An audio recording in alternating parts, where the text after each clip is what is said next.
ನಮಸ್ಕಾರ.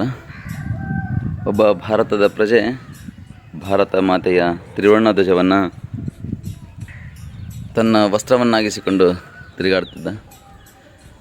ತ್ರಿವರ್ಣ ಧ್ವಜವನ್ನು ಬಟ್ಟೆಯನ್ನಾಗಿಸಿಕೊಂಡು ಹಾಕಿಕೊಂಡ ಆತನ ಮೇಲೆ ಹಲವಾರು ಜನ ಹೋಗಿ ಪೊಲೀಸರಿಗೆ ದೂರು ನೀಡಿದ್ದರು.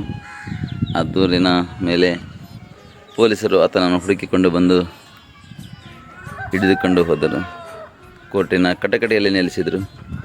ಅಲ್ಲಿ ಎಲ್ಲರೂ ಪ್ರಶ್ನೆ ಮಾಡಿದ್ದು ಒಂದೇ, ನೀನು ಭಾರತ ಮಾತೆಗೆ ಅವಮಾನ ಮಾಡಿದ್ದೀಯಾ, ಭಾರತ ಮಾತೆಯ ತ್ರಿವರ್ಣ ಧ್ವಜಕ್ಕೆ ಅವಮಾನ ಮಾಡಿದ್ದೀಯಾ, ಅದನ್ನು ಬಟ್ಟೆಯನ್ನಾಗಿಸಿಕೊಳ್ಳುವ ಅಧಿಕಾರ ನಿನಗಿಲ್ಲ ಎಂದು ಎಲ್ಲರೂ ಹೇಳಿದಾಗ ಆ ಕಟಕಟೆಯಲ್ಲಿ ಅಂತಕ್ಕಂಥ ಭಾರತದ ಪ್ರಜೆ ಹೇಳ್ತಾನೆ, ಹೌದು, ಭಾರತ ಮಾತೆಯ ಆ ತ್ರಿವರ್ಣ ಧ್ವಜವನ್ನು ನಾನು ಬಟ್ಟೆ ಹಾಕಿಸಿಕೊಂಡಿದ್ದಕ್ಕೆ ತಾಯಿ ಭಾರತ ಮಾತೆಗೆ ಅವಮಾನವಾಗಿದೆ ಎಂದರೆ ನನಗೆ ಶಿಕ್ಷೆ ಕೊಡಿ, ನಾನು ಈಗಲೇ ಶಿಕ್ಷೆ ಅನುಭವಿಸಲು ಸಿದ್ಧನಿದ್ದೇನೆ. ಆದರೆ ಆ ಭಾರತ ಮಾತೆಯ ಮಗನಾದ ನಾನು ಬೆತ್ತಲೆಯಾಗಿ ತಿರುಗುವುದಾದರೆ ತಾಯಿಗೆ ಅವಮಾನವಾಗುವುದಿಲ್ಲ ಎಂದರೆ ನಾನು ಸಂತೋಷದಿಂದ ಈ ದಿನ ಶಿಕ್ಷೆಯನ್ನು ಅನುಭವಿಸ್ತೇನೆ ಎಂದು ಹೇಳಿದ.